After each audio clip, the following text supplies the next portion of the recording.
This is the Graceful Atheist Podcast. Welcome to the Graceful Atheist Podcast. My name is David, and I am trying to be the Graceful Atheist.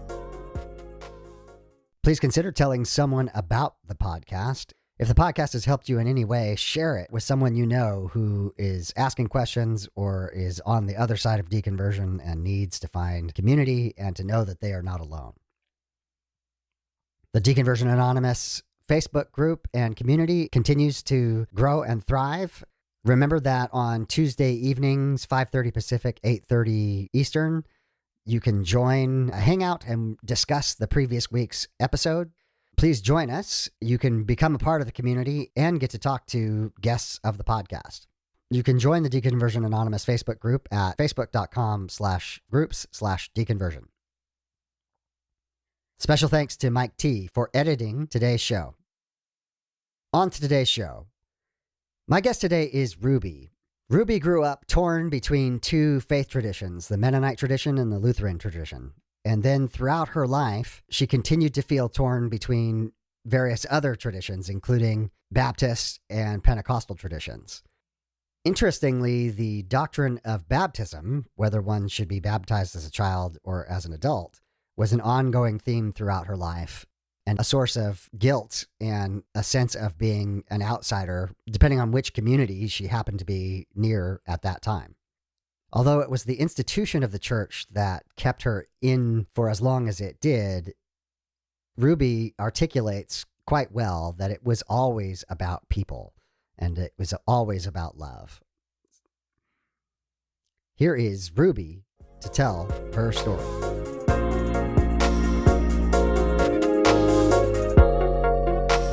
Ruby, welcome to the Graceful Atheist Podcast. I am so honored to be here. Just thank you very much for the opportunity. So glad to have you. You had reached out to me after having read a couple of blog posts, a handful of episodes, and you're kind of giving me your responses kind of blow by blow from each episode. And so I really appreciate that. And I understand you're part of the Deconversion Anonymous community as well. So that's pretty awesome. I want to hear real quick up front about the various projects that you've got going as far as writing is concerned. I've been blogging for actually 2 decades, but the thing is with my blogs, they have seasons. So they come and they go and I just change things up, which is nice. But the latest, the blog that I really like is Ruby Gets Real because it invites all the reads. I love reading. And so I've invited all these great reads, Rob Bell, Pete Rollins, Rachel Held Evans, Bart Ehrman, right? The plethora of Leslie Hazelton, just, whatever, Michelle Obama's on there, right? So Yeah. just a variety of great authors that have really helped me on my journey. And I call them rocket reads because they're all trajectory. They send me on a trajectory somewhere. So I call them rocket reads. Okay. Yeah. And so I go on there and they're not really book reports, but they're just me journaling through, right? So I'm having a conversation with the author and it's been a very fun blog because I usually, if I can, I send the blog post to the author and I've gotten some responses back, which is kind of nice. So Yeah. Oh, that's awesome. Yeah. I've got 2 other blogs that link in. So I've got a poetry blog, which is just me ranting on my poetry because I've done that. And then I have it's called Authentic Lent. And I started it this year because I went through Pete Rollins' Atheism for Lent course. Okay. And so that was me journaling every day for Lent in conjunction with all these great reads we were getting through Atheism for Lent. So that's on there as well. Awesome. And then I think part of what started this was reading through my blog post, How to Deconvert in 10 Easy Steps. And at the end of that, it poses the question, what do you believe? And you should probably write that down. So one of your posts that I'm going to refer to a couple of times throughout this conversation is about what you believe. And anyway, well done. I better bring that up so I know what that is because that changes on a frequent basis. That's true. Yeah, that was all 5 minutes ago. So who knows? So, but we'll give you the chance here to tell us what you believe. Let's start with Ruby. What was your faith tradition growing up? Well, I feel like I'm the child of 2 traditions because my mother's parents were Danish Lutherans that immigrated from Denmark. So in Denmark, that's the state church. Yeah. The Lutheran church. And so they came to Canada. And then my mom was raised in Lutheran tradition. And then my dad comes from a mix because his father came from Lutheran, German Lutheran, and his mom was Mennonite. So his grandfather was the only pastor I have in my family is my great grandfather. He came from Germany and he started a Mennonite community in Saskatchewan. And that's between Alberta, Manitoba in the west for the Americans that aren't really good on geography up here. Saskatchewan, it's the third province over in the west. But so he had a big impact in his community. And so my dad came out of that. But when he got married, he was already, when he was single, he was in this community in BC and he didn't like the Mennonite church. So there was something wrong with the local Mennonite church. So he started going to the Lutheran church. And that's where he met my mom because my mom was working there. And so then they got married and he decided to become Lutheran. And so I was born into that. But my grandparents, and we lived with my grandparents on the farm, they were still very good Mennonites. Yeah. Okay. So there's a little bit of a sandpaper relationship there with those two cultures because we had lived in Fort St. John, which is a northern city up in BC, and for 4 years of my life, and we went to the Lutheran church there. And then we move an hour away from the city onto the farm, and there's a little Mennonite church in the community. And so we started, Mom said, she confirmed a little details. When it was lambing time, it was a sheep farm we were on, we went to the Mennonite church. Okay. Right. So we'd go there because it was closer. We couldn't do 2 hours away from the farm. So we'd go there. And then it happened, and the story is vague, and my dad's been gone now for 14 years, so I can't confirm with him. Sorry. But he had a moment where he discovered that he didn't want to mess up his kids. So he needed to bring them all back. Let's all be the Lutherans. Let's do the Lutheran thing and go to the Lutheran church, right? Let's not try to do this Mennonite Lutheran dance because it's messed up somebody else in our community, because one of the neighbor boys whose family was Lutheran and moved to the farm and they became Mennonites. And he says, well, what do I do? Do I get confirmed as a Lutheran or baptized as a Mennonite? I see. And my dad got a hold of that and said, I don't want my kids messed up. I need to bring them back. So we started going back and driving that hour drive to church. But I remember going to school somewhere after that, and I had the kids that I went to Sunday school with at the Mennonite church corner me and say, what's wrong with us? Why aren't you going to our church anymore? Okay. And that was what started the whole, I was like, Dad, I got messed up. Okay. I got messed up because whatever you were trying to prevent, it became about labels. It wasn't about the community anymore. This little church was a part of the community. Everybody in the community went to this little Mennonite church. And then all of a sudden it was now about labels. We had to go an hour away to church. And that's the journey. It's 50 years ago, almost 50 years ago.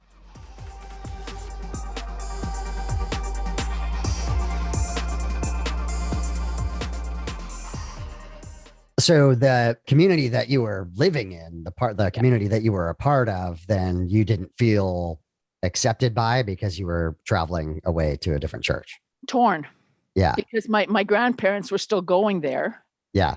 Right. And we would go there for funerals. We would go there for weddings and occasions. And so you bump in and I'm like, and I was a nonconformist at the time, right? I just, not a nonconformist. I mean, I people pleaser. Okay. Not a nonconformist, just a people pleaser, conform, right? Just in there doing what I needed to do, but having these seeds come into my head saying, this is messed up, but I don't know how to process this because I need to be obedient to my parents and just go with them. But why are my parents right and my grandparents are wrong? Or why are my grandparents wrong and my parents are, because they're very different expressions of faith. And I didn't know how to navigate that. So I didn't even go there. I just went with my parents and I didn't ask the questions. I see. And roughly how old were you at this time? When I lived in the farm, it was between 4 and 14 because we left the farm and we moved to Alberta when I was 14. Okay. And like one of the questions I like to ask is, internally, did you have a sense of faith? Did you have a sense of this was yours, or was it just that like this is what my parents do, or this is what my grandparents do? Not at all. Okay. All right. It was I had to wait till I was an adult before I processed that. Okay. So it was just going along. I remember confirmation. I told somebody yesterday, I said confirmation was a social experiment for me. Right. And I remember it being a social experiment because we said stuff when they didn't ask us if we actually believed it. Right. Yes. Right. You just, because I'm 14 or whatever, 13, 14, you go to confirmation and I loved it. I loved learning the stories. Don't get me wrong. My first year of confirmation, we got introduced to Bill Cosby's Noah. Okay. That's how we, Okay. Yeah. So that was fun. Confirmation was fun. Yeah. Right. And I liked the stories and I liked the interaction and stuff. And yeah. And the community is a good aspect of that. And then I quote a lot Sasha Sagan's book, like ritual is important, right? Getting up in front of everyone and saying, hey, I'm a part of this community is an important thing to do. It just, in this case, comes along with a set of beliefs that are expected to be adhered to as well. And I think in the Lutheran denomination, it wasn't really expected that the children believe anything because they were baptized when they're 1 month old and they're already in the kingdom of God. Yeah. Whatever, right? Yeah. Okay. They're born into that. There's no understanding that you need a personal relationship with Jesus like there was in the Pentecostal church. Sure. Right? Where you got to do something yourself, right? That baptism took at 1 month old for me, according to my parents.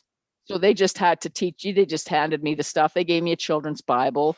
That's a bomb in itself if it actually reads it, Yeah. Yes, it is. Yeah. But so and then they just hand that over, and it goes. It's a journey now. It's not. There's no decision to be made. Right.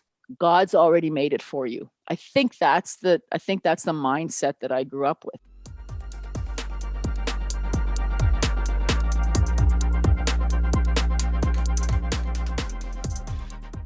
So then about the age of reason, right after confirmation, like where are you at then? Are you starting to? 14 was a significant moment in life because we left the farm and my dad decided he wanted to, actually when I was 12, he decided he wanted to quit sheep farming because it wasn't really a lucrative business up in northern British Columbia. So then he built 2 trailers. His decision was to go on the road and build churches. And there's all these little country churches, Lutheran churches that need somebody to help them renovate or build additions or whatever, but they couldn't afford a major contractor.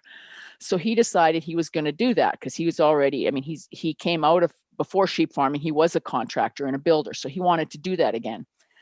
So he hooked up and he built 2 trailers, a 9x40 house trailer, 8x40 house trailer, and a little shop trailer to go along with it. And we got a truck and we hauled those things for 15 years. They did that.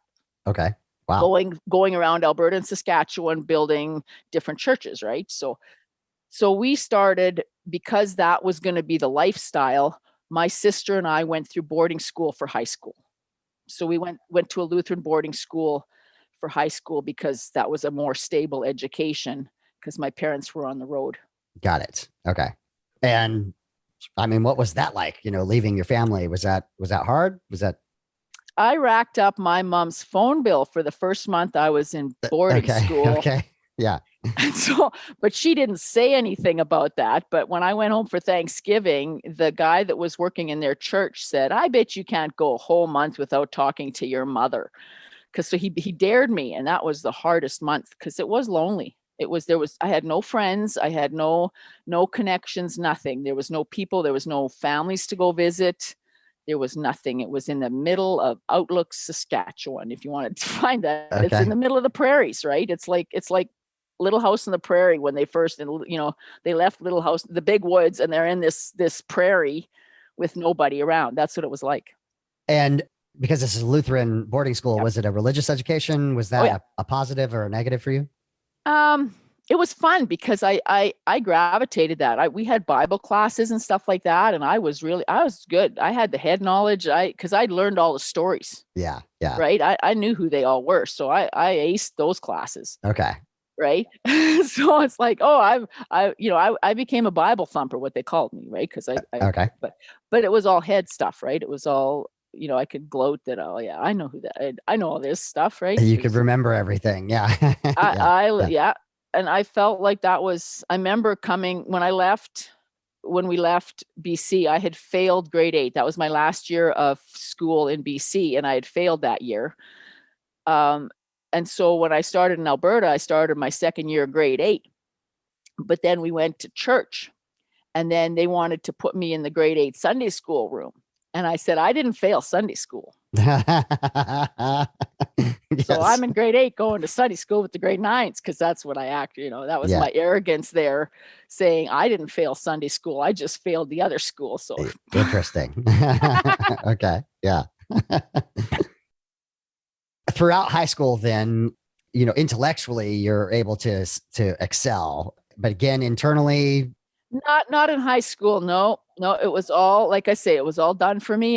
Nobody asked. We were just expected to learn and stuff. And most high school was high school. High school, I was introduced to the same peer pressure that most kids are in boarding school. It wasn't legalistic as much as, because most of the kids that came that time when I was there were sent there because their parents didn't want them at home. So there was a lot of parents sending their kids to boarding school because they didn't want to deal with them. Okay. So then you get into that. You're not around a bunch of uber Christians. You're around a bunch of broken teenagers. Got it. Yeah. More about how can we sneak out and and break the rules than how can we follow them. More about that. Yeah. Yeah. Okay. All right.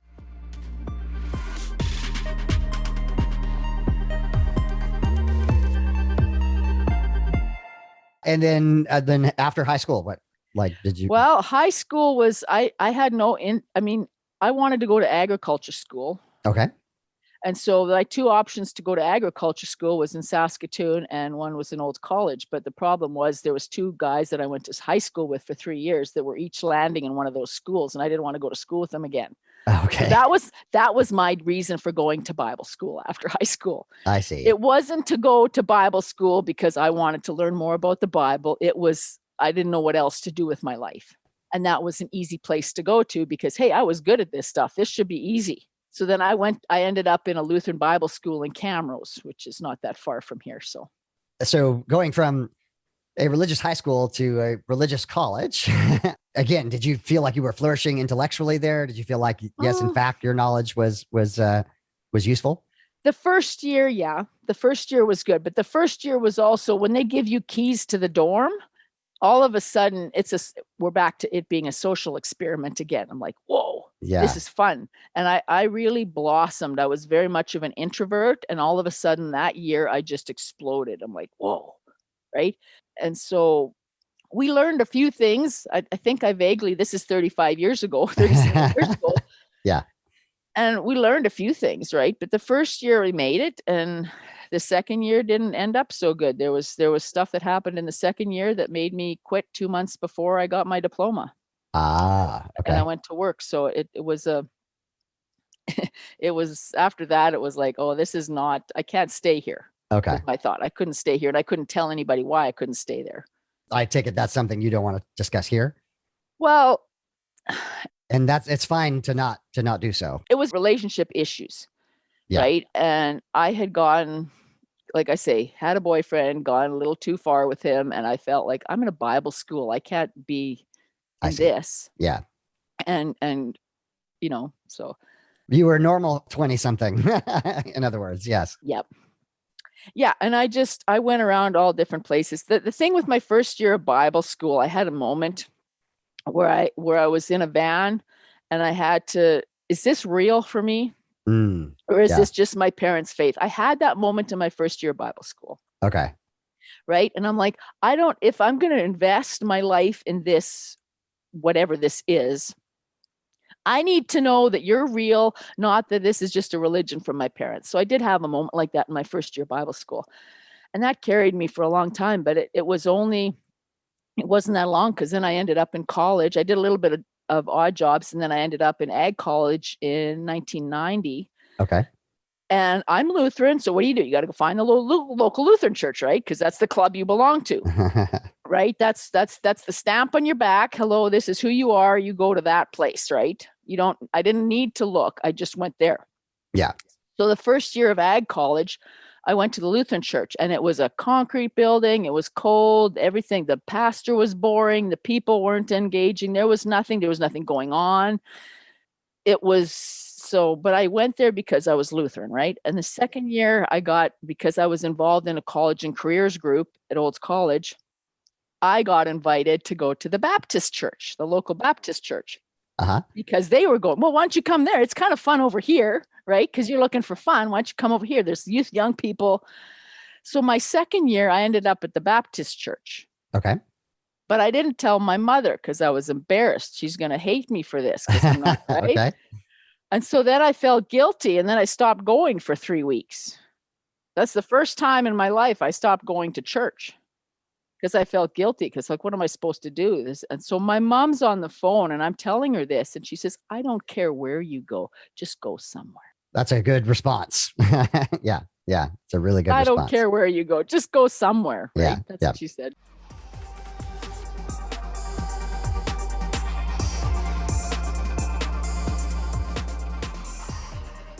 Let's unpack this a little bit. So, Yep. You'd been torn as a child between the Mennonite and the Lutheran church. Now you're experiencing the Baptist church a bit. Did you feel like you gravitated to one of those more than the other? How did you find it? Well, then I'm back being torn again, because now I'm in the Baptist church, and then we're back to the baptism issue, right? And the Mennonites are adult baptism, the Lutherans are infant baptism, right? So that's that big thing that separated my world when I was a child, that baptism issue. Yeah.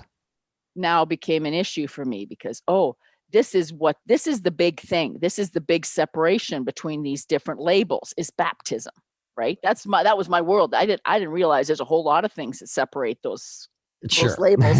Yeah. But that was the big thing. So I had to go to the pastor. I said, I'm Lutheran. I was baptized as a baby, 1 month old. Help me navigate this whole baptism story. And he did, but with a lot of grace. Okay, good. Well, this is what we believe. This is what we embrace. And I don't hold, he was just such an amazing pastor. Like, I like the guy, right? Okay. He was just very welcoming. He says, you know what? It's okay. You can be here. This is who we are. And he never asked me didn't tell me I needed to get baptized. Right. I was part of the choir. I was just a student, right? He knew I wasn't going to be invested long in his church. So, okay.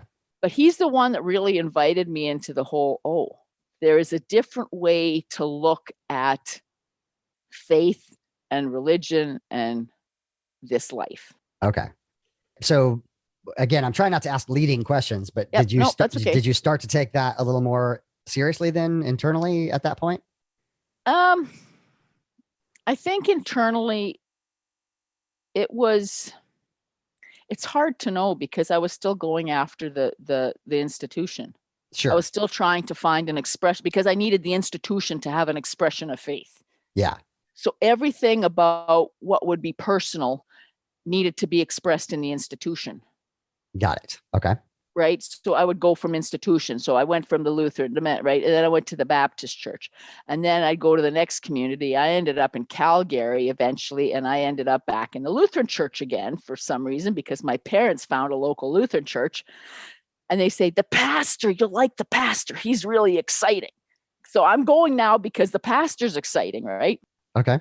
So, but the people were still boring, right? There was still no activity in this Lutheran church. And I was working on a dairy farm, so I didn't have every Sunday off. I had one Sunday off a month. Oh, so wow. Okay. I go to church once a month because I worked. So then I got involved. That's when I got involved with a youth organization, a volunteer program. And I said, here's my schedule. I got afternoons off. I work mornings and nights. I got this sporadic schedule. But he says, we got a mentorship program you can sign up for if you want. And then you just arrange with your little sister, because you're it's like a little brother, little sister program. And you can arrange the times you're going to connect. And then we just do things monthly. And then we can arrange our monthly events around your schedule. So it was an amazing opportunity. It was a Christian nonprofit, and that allowed me to be involved in something, because I couldn't go to church, and I felt guilty. Good opportunity on the dairy farm, right? But just guilty again because I couldn't go to church. So now you're kind of enacting your Christianity, right? You're doing ministry, as it were, and Yeah, was that like a positive experience? trying to, yes. And it was, I found that was real for me, right? Like, oh, this is what it's about. I don't have to sit there. I never did the heady thing and this is what it's about. It's about people, right? And it's always been about people for me. I've noticed that throughout my journey. It's always been about people. Yeah. You're telling my story. Yeah. Yeah. Yeah. And that's it. That's the overarching thing of the whole picture is, oh, it's always been about people, right? Right. Right. And so with Youth for Christ, now the guy that was overseeing the program knew that I couldn't go to church every weekend. Okay. So he says it was a Pentecostal mega church in Calgary. He says they have young adult church on Monday nights. Mm-hmm. So that gets you another day. If you got to work a Sunday, but you're off a Monday, you can go on a Monday night. So then I got involved in this mega church Pentecostal church. Okay. On Monday nights, because then this is all people my age, right? The 18 to 30 demographic kind of thing. And we all got in there, and I'm like, this is fun. These people aren't glued to their seats. They can move. There's energy. And I'm like, whoa, right? Yeah. Ooh, something in me exploded. I'm like, I wasn't allowed to do that in Lutheran church. Yeah. I had my dad elbow me when I moved, never mind getting up and jumping and dancing, right? Yeah. I suckered into that became, okay, well, I can let go of the Lutheran church now because now I got a place I can go even Sunday that I'm excited about. Right. But I had the idea that maybe I was going to tell that Lutheran pastor that I wasn't going to go to his church anymore. Okay. Whoa. I was like, he didn't even want to just release me into an expression of faith that I could navigate well. Right. He just guilt tripped me. Oh, okay. Got it. Right. Okay. And so I said goodbye and I was gone. I spent 10 years at that church. I invested everything. I ushered, I went into the drama program. I learned I even directed my own, wrote and directed my own one-act play. So I got very heavily involved in the theater department there. Okay. It had a avenue. Anybody coming in could find a place to belong. Right. Because there was so many, whether it was whatever you want to do, missions or women, whatever. But I liked theater and acting and directing and stuff like that. So I got very involved in the theater department there. So I'm sorry, just to be clear, that was the Lutheran or that was the Pentecostal That's church? the Pentecostal The Pentecostal church. Okay. Yep. Okay. So Lutheran, just Pentecostal Assemblies of Canada. Okay. Got it. All right. So the Lutheran pastor, though, really just guilt trips you out of the place, and you think, okay, I'm done with that. And, I'm done. I'm and done now with you're that. super dedicated at this church. Okay. Yeah. Got it. And then within a year, I got baptized. Okay. Because you had to get baptized to be a member, right? I see. And the baptism thing, oh, I'm Lutheran. I got baptized as a baby. I get to phone up my parents and tell them I want to get baptized as an adult now. And I remember that conversation because I phoned up my mother and my dad. They're both on the phone. And I said, I'm getting baptized. And there was dead silence on the phone. Yeah. I remember the silence. And then all of a sudden, my mom speaks up and says, God be with you. Mm. That's her again saying, you know what? You need to go and be on your own. Right. And I tell you, for those, they came to my baptism. Okay. With my Mennonite grandmother. Because she pulled me aside and she says, I just want to let you know I support you in this because she's Mennonite. She supports the adult baptism thing. Got it. Right? Yeah. But my parents came and that was huge. Yeah. I bet. Yeah. They came over and over again. It didn't matter if I was Baptist, Pentecostal, whatever. My parents came whatever I was doing. There's always been that support from my parents. It definitely sounds like they're pretty amazing people. They were, yeah. My dad would come, they'd come often to the Pentecostal church, but my dad says, you know what? He says, I won't raise my hands, but yes. I'm good. The way he said, I'm going to worship God the way I want to. Yeah. I'll come, but I'll worship God the way I want to. Right. So he's just going to stay and be a post. That's okay. That was his choice, but he came. He came. And that's something that Ashley Judd said at her mother's funeral. She says, you can pretend to care, but you can't pretend to show up. Mm-hmm. Right. And so she addressed the Ryman Auditorium and said, thank you for showing up for my mother. And that's what my parents did. They showed up for me. And that's how they show they cared. They showed up. That's awesome.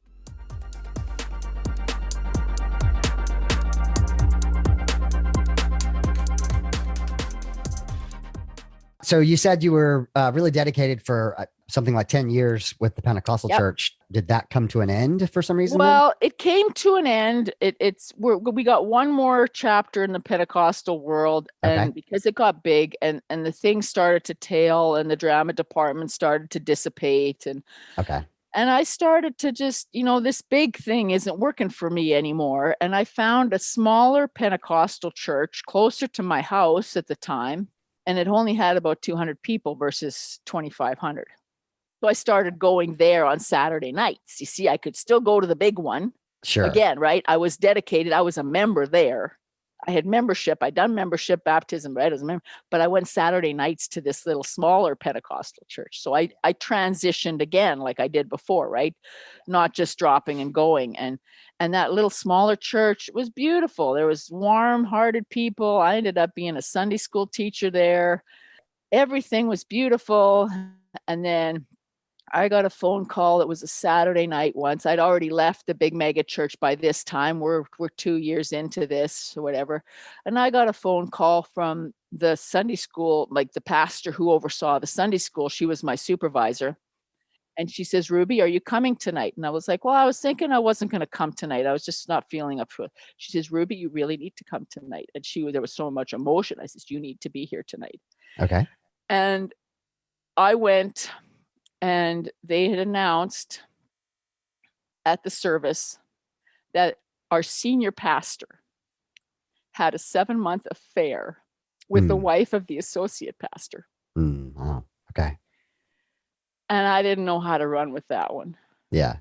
Because just the week before, I was down in the Sunday school room and I had something I wanted to talk to the pastor about. I called him by his first name. I wanted to talk to him and I was like, can I talk to him? And I was like, he said something and I'm like, and I was like, yeah, no, I'm just, and I think I'm okay now, and I just bypassed it because I was struggling with something. And I remember that that avoiding that conversation. I was like, yeah, no, I'm okay. And then the Sunday before when this came out, the associate pastor, the one that had his wife involved in this, I actually was involved with him. We did a lot of hiking trips. He took the young adults, like the adults kind of thing on hiking trips all the time, right? So I got to know him, but his wife wasn't on these hiking trips as much, right? She came along once and I had mentioned to her, I says, I really miss you. Right? Getting to know your husband, not getting to know you. You need to come along more often, but she didn't come along on these trips. And I didn't know why she wasn't coming along on these trips. And it saddened me. And as a Sunday school teacher, I had an added issue because their daughter was in my Sunday school class. Oh, I see. Okay. So when this whole thing blew up, the pastor was immediately fired. His marriage was over. The associate pastor was told he needed to get take a month off to work on his marriage because he was going to do that. So he was out. And then the daughter was gone. And I remember them coming back a month later, like there was no goodbyes or anything. And then a month later, she comes in, the little girl comes in. She's like grade 5, she's 11 years old. And she looked at me. She says, do you know what happened? I said, yeah. And I gave her a big hug because her little brother was 4 years old. They didn't tell him, but they told her. So she's got this weight on her now of what her mother had done. She said, do you know? I said, yeah. And I just gave her a big hug and I just held on to her and let her go. And that was the last they were there. They moved on. And eventually the youth pastor moved on because he couldn't take it. And the one that held out the longest there was 4 on staff at the time. The one that held out the longest was the children's pastor, my supervisor. Okay. And eventually she left. And I asked her later, I said, did you leave? Because, yeah. So it tore the whole thing. It left half the church split. Sure. Half of the church left, and we were left in a broken state on what to do, because there was still a group of people that wanted to hang on to this. Okay. And I stayed through the whole thing, before, during, and after. They brought in an associate pastor, like an interim pastor, to navigate through this.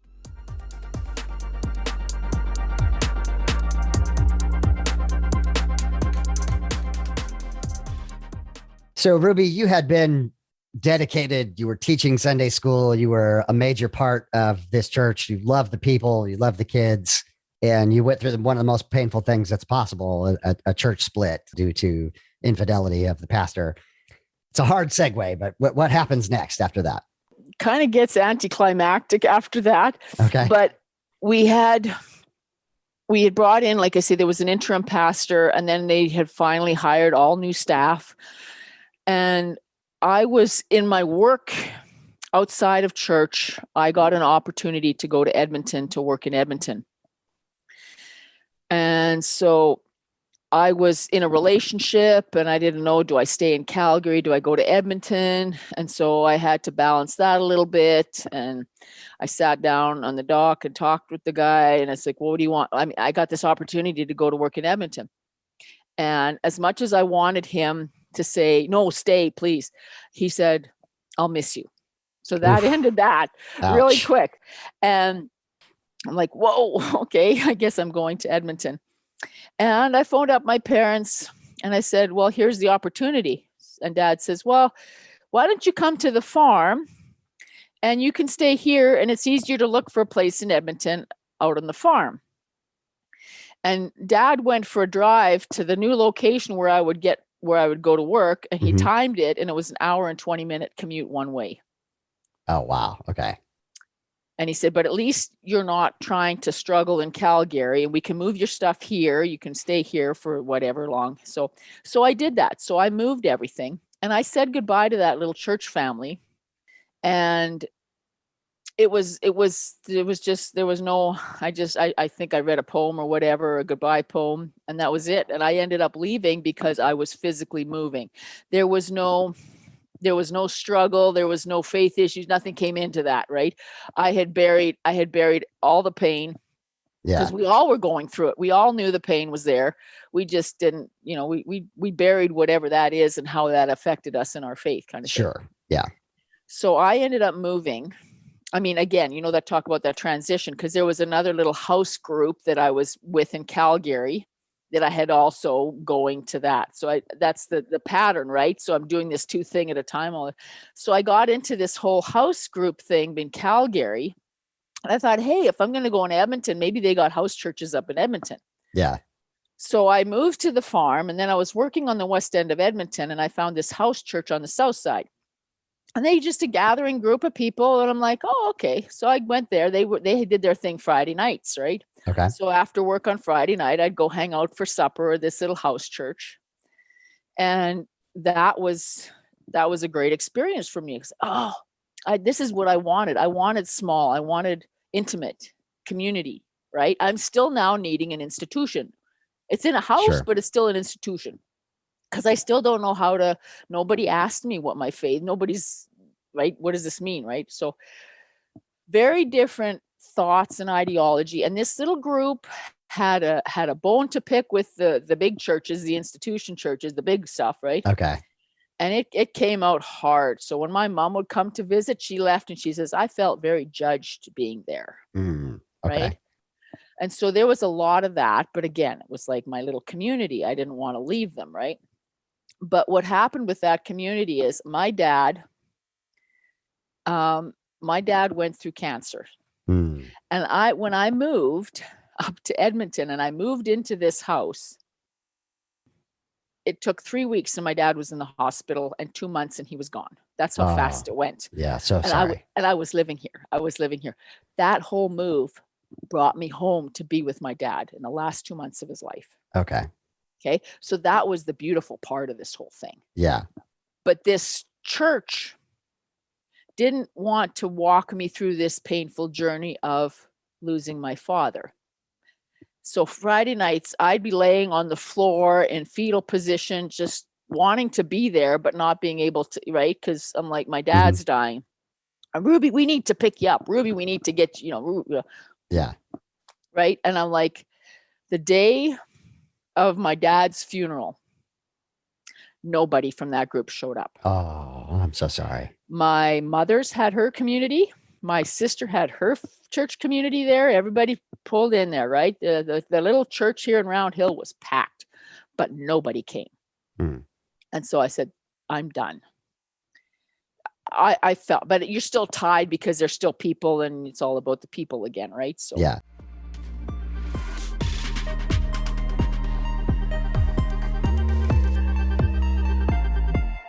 Let's fast forward now. Dad's gone. I'm still living at home. I'm driving an hour and 20 minutes one way into work, living on energy drinks because I couldn't, And then I reconnect with a former coworker of mine from Calgary, and he lives closer to Edmonton than I am right at the current moment. We reconnect, and we had been involved, but not really, like just more, emotionally kind of connected, right? Sure. So we just reconnected after there was 4-year gap.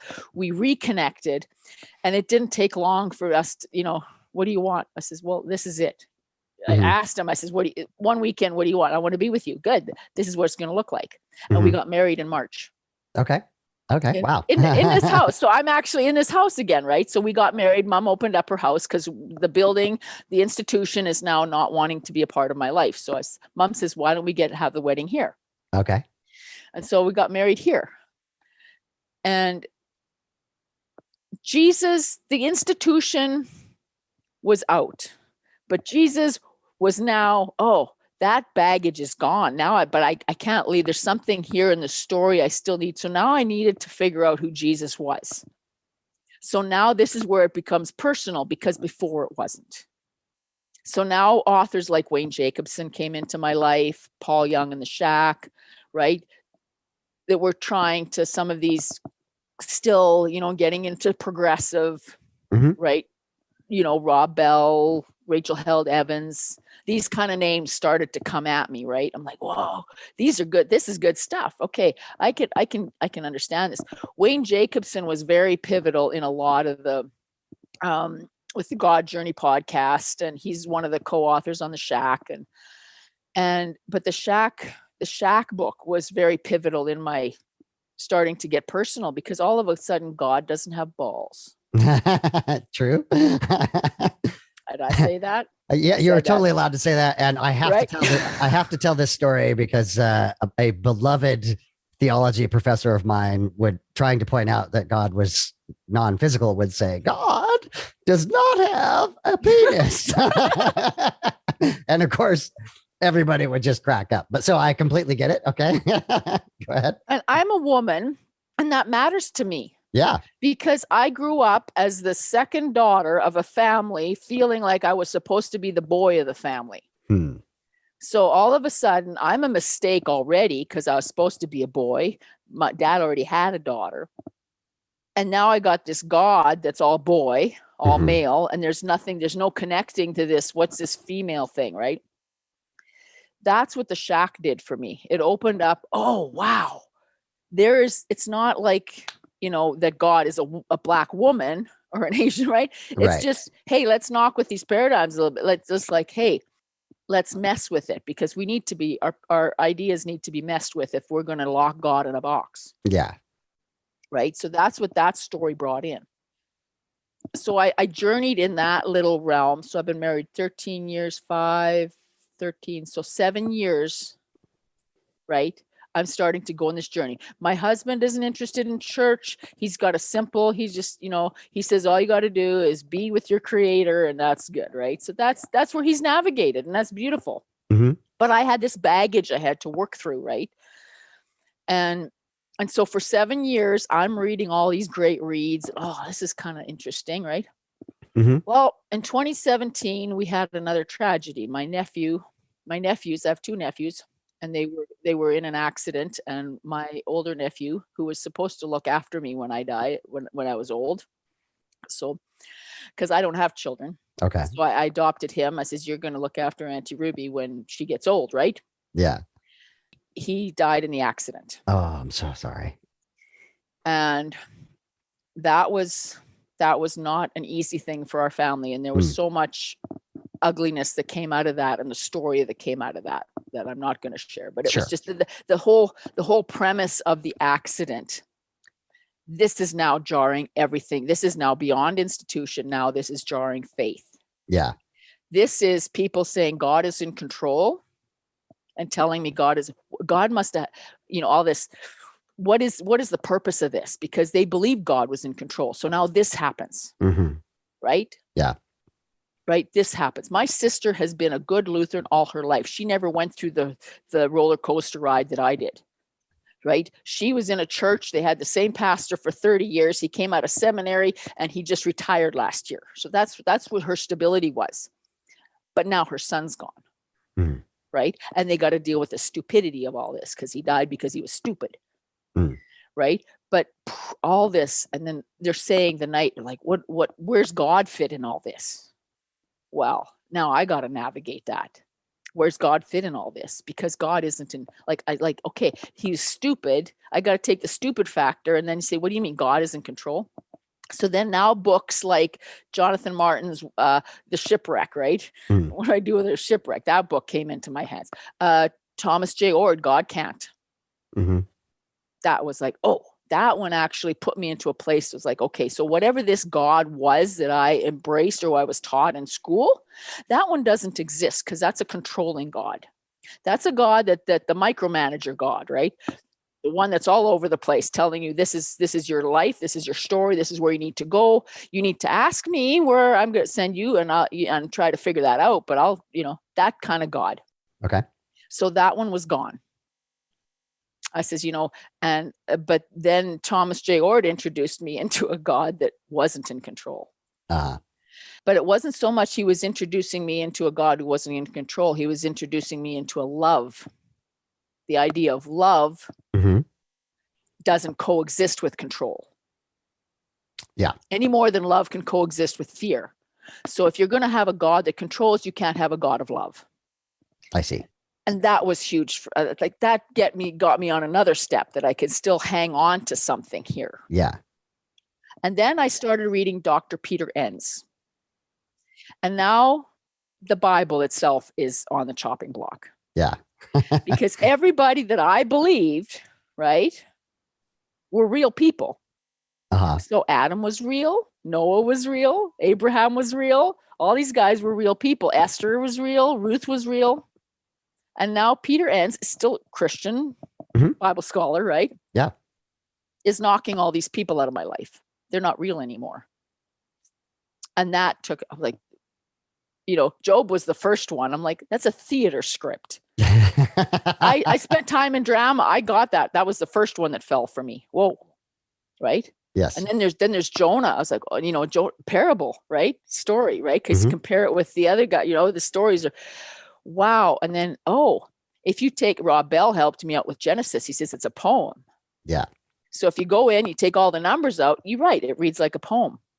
I was like, great. What happens with Jesus? Exactly. If they're not real, what happens with Jesus? Enter Bart Ehrman. Bart Ehrman, he belongs to what I call my aha club, atheist, agnostic, humanist, humanist, agnostic, the aha club, right? He's all three, he says. I'm all three. But he took me where Peter Enns took me where I was now. Who are these people? Bart Ehrman says, yeah, but Jesus is real. He says, no, I don't believe he was God. No, I don't. But there's something that he still invested his life in, that this book is something that's valuable and a treasure. And why wouldn't you want to read it? That's Bart Ehrman. That's not Peter Enns. That's not Christian Peter Enns. That's atheist Bart Ehrman, bringing me back to saying, hey, but we need to look at this book and say, there's got to be something here, and you got to now have a different story with it. Yeah. So I've been really enjoying Bart Ehrman. I've been going to his lectures and stuff.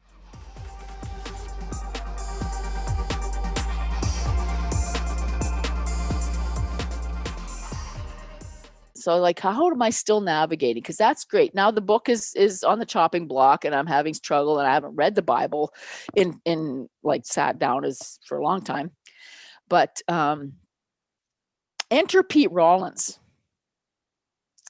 There's another one, because now it's like, oh, now he's inviting me as a person into a story, not hanging on all the details that I was all right. I'm like, oh, Yeah. And he says, guess what? I'm going to invite you into a journey in Lent. It's called Atheism for Lent. Uh-huh.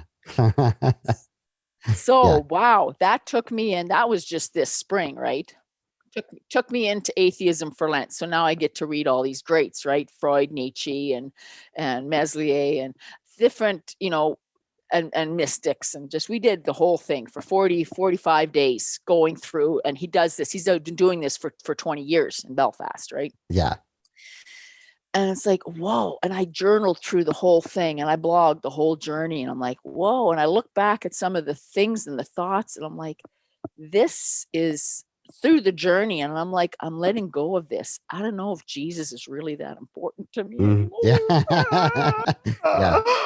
So I told them, because we're coming up to Good Friday, right? And I want to do something. I says, you know what? If Jesus, maybe I just need to bury Jesus and let him stay in the ground for a while. Because I grew up, we buried him on Friday and we raised him up on Sunday. Sure. So there was no grief, there was no sorrow, there was no pain, there was nothing. I couldn't experience any loss in my life. Pete Rollins invites you into experiencing the death of God. Mm-hmm. And how valuable that is, right? That's just, whoa. So I suggested online, I says, can we do a funeral service on Friday? Because I need one anyway, let's do one. And they did one, and it was just incredible. And that morning I have a cross that I got as a gift. And the cross actually has the word Jesus in it, right? So it's J, and then the S is the cross, and the JESUS, right? So it's Jesus. Mm-hmm. And I took that cross, and I'm like, I wrapped it in some cheesecloth, and I dug a hole in my lilac patch, and I buried it. Okay. And I put a stone over it. And I says, I need to let you go. Right? The same way I had to bury my dad and bury my nephew. I needed to feel the loss of this. I didn't need to just whitewash it or put it under the carpet or whatever. I needed to feel the pain of this loss. And that's just in this year. Whew. Ruby, that's quite beautiful, actually. I think maybe you're the first person I've heard describe that as a funeral for Jesus or burying Jesus. I think that's quite beautiful.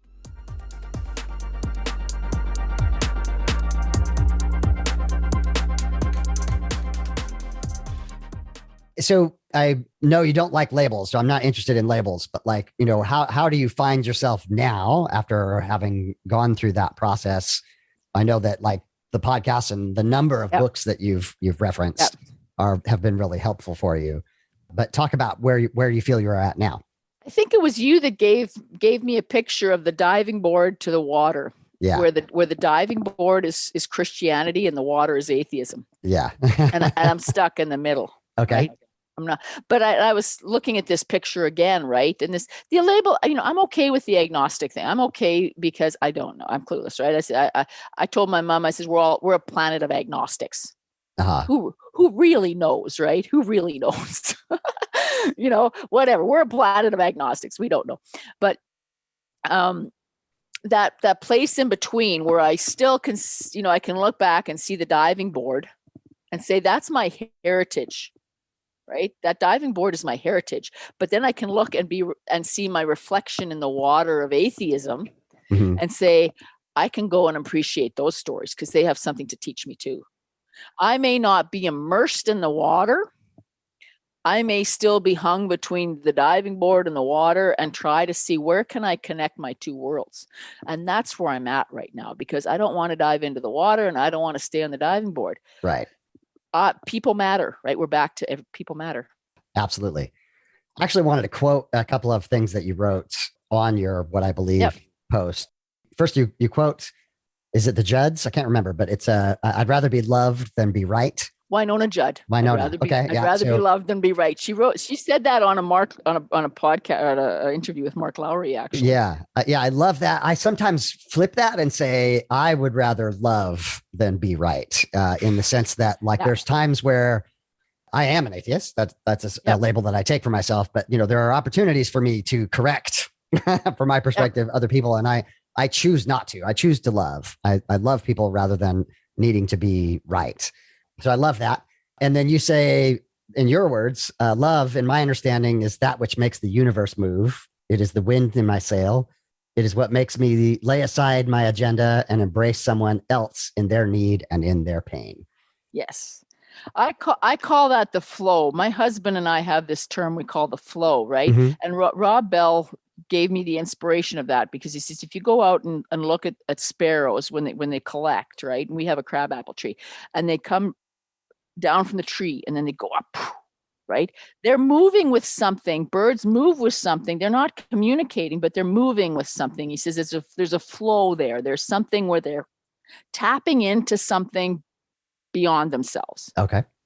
And I had a conversation with a friend of mine yesterday, and she has this vision of God as a rock. And I said, oh, for you, that rock means stability. Mm-hmm. Okay. I understand that picture. You need that stability. For me, I need movement. So I need the river, I need the wind, Mm-hmm. I need the breath. Richard Rohr said something about in the Hebrews and how what the name Yahweh was never spoken. He says it was never meant to be spoken Mm-hmm. because it was breath. Yahweh, right? It was breath. And that made a huge impact on me. And I'm like, whoa, that which gave me breath is now how I label that which gave me breath, right? Because I don't want to have a label for the creator of the cosmos that's, a swear word. Okay. Yeah. Right. That's all you are. You've become a swear word. So whatever, right? God, Jesus Christ, whatever, right? You've turned, right? And I was like, no, I need to have something to define that which gives me breath, whatever that is, right? And I said, I'm a good Enneagram 4. I love to imagine things and create and stuff. I says, if you give me 10,000 years and you give me 17.3 billion, I like the 17.3 billion, but not because I have evidence for it, but because I think it's romantic and it's poetic. Okay. Right. Got and it. the romance and the poetry of that creative for whatever that is, the flow, moving through the Grand Canyon over billions of years and carving that thing out versus God snapping his fingers. To me, I like that idea. But I got no proof. I'm not into evidence. I'm not into proof. I don't know what that is. Thus the agnostic weight of this whole thing. I don't know because I'm only 54 years old. I'm not 17.3 billion. Yes. Yeah. Again, I say this a lot, but I really, really respect the agnostic position. I completely get that is a rational, well thought out, well understood place to be. Right. And so I definitely respect that. It's not weak by any means. Exactly. It is almost the hardest place to be in because I'm tied. I feel like I'm between two certainties. I'm between the diving board and the water. Yeah. Both are very certain. And I admire people with passion and I admire people with certainty. But when my husband has a lot of passion and he's got a lot of certainty, so then I got to back off because I can't be certain and him be certain. And then we're certain about different things. Right. So I'm like, I'm just going to stay in the unknown. And I've written poetry about the beauty of being in the unknown. And Pete Rollins has invited me into the beauty of the unknown. Right. That's why I gravitate to guys like that because, they don't need me to land anywhere. And he says it's not about landing. So one thing that I want to invite you into and everyone listening is that this concept of secular grace, and why it's important is I think we can choose to love the people in our lives regardless of belief systems. I don't really care what you believe. Right. Yep. And so recognizing your own humanity and the humanity of the people around you, your husband, your mom, your family, what have you, and embracing them and loving them is something that does not require belief. It only requires love. And so anyway, I love what you were doing with your poetry, and that's amazing. Yeah. Love is right. That's what I got. The thing I got out of Atheism for Lent, one of the authors we were talking about, where she's writing this script, and the script is with love. Love is one of the characters. Mm-hmm. And at the end, love says, I am God. Okay. Not Yeah, not God is not God is I saying I am understand. love. Yeah. It's love saying I am God. That was profound for me, and that just I was like, that's it. Love is this, right? You Mm, don't need pictures. You don't need white Jesus on the right. You don't need a lot of those things. You just need this, because we can all relate to needing to be there for somebody else, to put ourselves aside and be there for somebody else. And that's what love is. Love is just, I don't need to be myself. I need to pour into that person right now. And it may be uncomfortable for me, and it may even be painful for me. But love grows in the manure of my life, mm. right? This is why, for me, eternal paradise, heaven, all that stuff doesn't exist anymore, because love doesn't exist in utopia. Love has grown in the manure of my pain and my existence. And I've discovered love in my dad's cancer. I've discovered love in my nephew's accident. I've even discovered love in my pastor's infidelity. Mm. Blossom out of that, right? Blossom. Everything, love blossoms in the manure of my life. How do you turn that and say, I can even dream of a utopia, an eternal utopia, where there's no pain, no tears, no sadness, no darkness?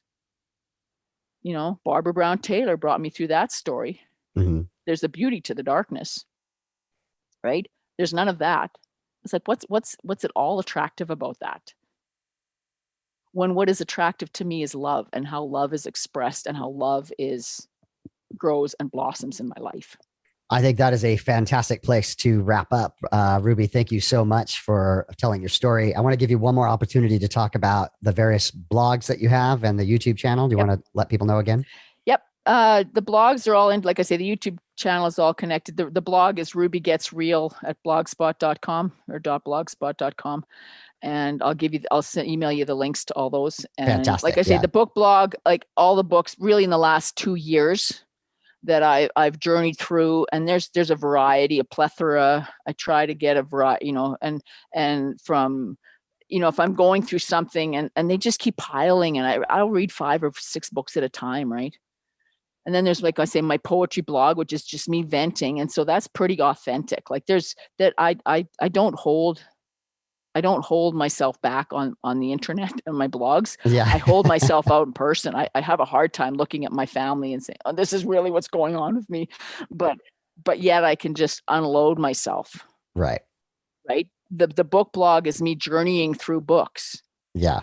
Right. The authentic Lent. So I might do that again for Lent again, and just do that every Lent, because I'm like, hey, I'm not allowed to be authentic for the whole of the year. I got to narrow my authenticity. Maybe I can just be authentic for 40 days of the year. And so that's the whole running theme. And then I'll run through Atheism for Lent again and see how that goes. But that was the journey, was through Atheism for Lent, and then, connecting, what do I think of Freud, and some of those went way over my head. Like I say, I'm not that kind of person that needs evidence, proof, and an answer to the cosmos. I am an ant in the anthill, and it's not my job to figure out how big the yard is. Okay.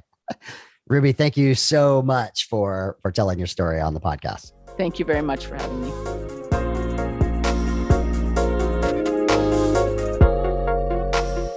Final thoughts on the episode. As you can hear, Ruby is an amazing person. To be torn from one tradition to another, to be torn by the doctrine of baptism in multiple directions, to be abandoned by various church groups, the people therein, the pastors, and ultimately to completely and utterly deconstruct her faith, and to come out the other side with a sense of what I call secular grace, that it is about the people, it has always been about the people, and it is about love. I think that is an amazing part of Ruby's story. One of the unique aspects of Ruby's story is that it was the institution of the church that she felt connected to for most of her life, that she felt torn between the various faith traditions of her parents and her grandparents. And I don't want to put words in her mouth, but I get the sense that she felt guilty as she went from one church to another, as she was seeking constantly to find the right church, to find the place where she felt at home, accepted, and loved. It's quite impressive that her parents supported her throughout her life and these various changes. So I think that helped her quite a bit. My heart breaks for her, though, for the times that she seems to have been abandoned by the church, to have been abandoned by the people, when that was always her focus, to love people. And when she needed them most, when she lost her father, they were not there. I admire Ruby's intellectual rigor, that she has read many more books than I have ever read and has taken deconstruction very seriously. She has done the time, she's done the research, and her agnostic position now is well earned. She got there by doing the work, and I am incredibly impressed with Ruby. I want to thank Ruby for being on the podcast, for sharing her story with such honesty and vulnerability. I appreciate your verve for life, Ruby, and your intellectual intensity. Thank you for being on the podcast. The Secular Grace Thought of the Week is about not being satisfied with the church. And it is inspired by Ruby, but not necessarily about Ruby. I rarely quote any of the four horsemen of the atheist apocalypse, but here I'm going to do so. Christopher Hitchens said this: "Faith discredits itself by proving to be insufficient to satisfy the faithful." I found this to be true in my life, that I was constantly looking for the truth. I was constantly looking for the right church. Not maybe as extensively as Ruby did, but I was never satisfied. Every place that I went, every pastor that I listened to, I thought maybe this one will be the real deal. I never felt like I found it. And I think that is expressed in Ruby's story, that as we've discussed the ABCs of secular spirituality, the need for awe, the need for belonging, the need for connection, Ruby was seeking after that connection, that belonging, and a place to call home. At each place she wasn't satisfied, and a new church would say, "Hey, we've got this program or that program," and she would go to that, so on and so forth. Again, in my life, I saw that over and over again, and I see this for people in the midst of deconstruction as well. If you find yourself church shopping, you feel itchy and you can't stay in one church, and yet when you get to the next church after a year or two or 10, you don't feel satisfied anymore, and you move on and you move on and you move on. Or you're looking for the right Christian author, or you're looking for the right pastor or the right evangelist or the right YouTube personality, and none of that satisfies. For me, why it wasn't satisfying is that there was some small part of me that I held back, that I tried to ignore, that knew this is not true, that put it under scrutiny, put it to the test, and it would fail, it would crumble. And my need to be a part of the group, to be a part of the community, was greater than my need for truth. And at some point in time, my need for truth became greater than my need to be a part of the community. And to come full circle, my favorite thing about Ruby's story is that she says it's always about people, it's always about love. Coming full circle for me was about secular grace and recognizing that it absolutely is about the people. The people are the thing that we are looking for. We are looking for a belonging with a group of people, not something transcendent and ethereal and ineffable. We are looking for love. We are looking to give love. And that is what secular grace is all about, is the recognition that we as human beings need to feel accepted, need to feel belonging, need to feel loved, and that we need to love. We have a drive to care for people. And what I want to say to the listeners who are in the middle of deconstruction, or if you're just starting to ask questions, and especially if you find yourself unsatisfied and you're church hopping and you're spinning the plates of faith, you're trying to keep it working, you're trying to hold back all of the doubts and all of the things that are telling you that this is not true. I kind of want to quote Jesus and say, just rest. Just stop. Ruby talked about the first time being away from church and getting some perspective. I've had multiple guests talk about that during the pandemic, being forced to consume church by streaming gave them a chance to stop and think. In other words, you're not wrong for being unsatisfied. Faith discredits itself by proving to be insufficient to satisfy the faithful. And it is the most faithful who are the most unsatisfied. And I want to say to you, let it go. We can experience awe, belonging, and connection with each other, with other human beings, with no supernatural metaphysics necessary whatsoever. Last point is that the believers in our lives try to make it a false dichotomy between theism and nihilism, as if we let go of God, that we have no hope and no meaning and no purpose in this life. And there's a grain of truth to that, in that it is the recognition of the world as it actually is. But it is a false dichotomy in the sense that human beings are meaning makers. We make meaning. We make purpose. We experience and create belonging.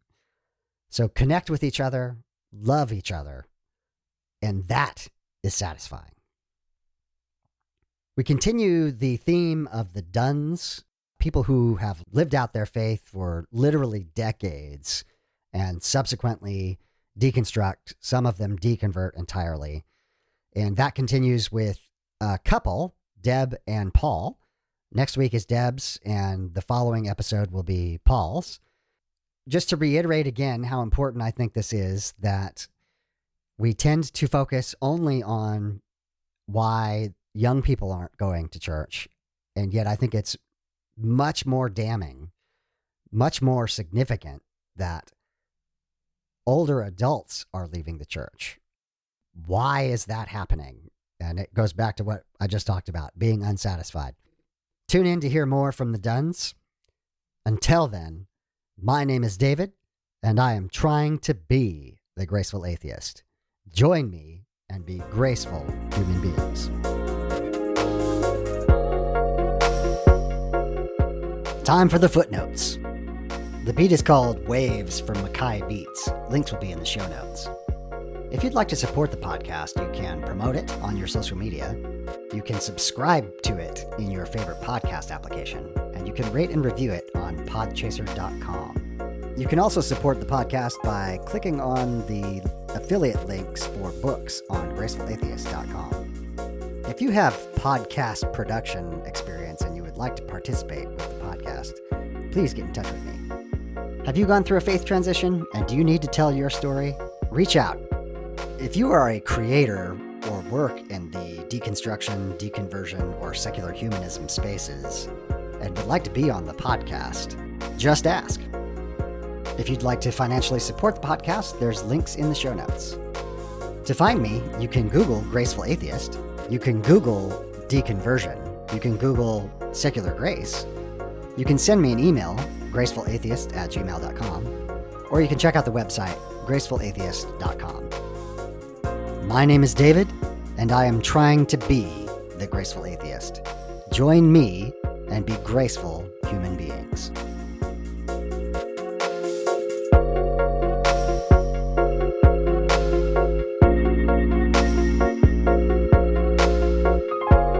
This has been the Graceful Atheist Podcast.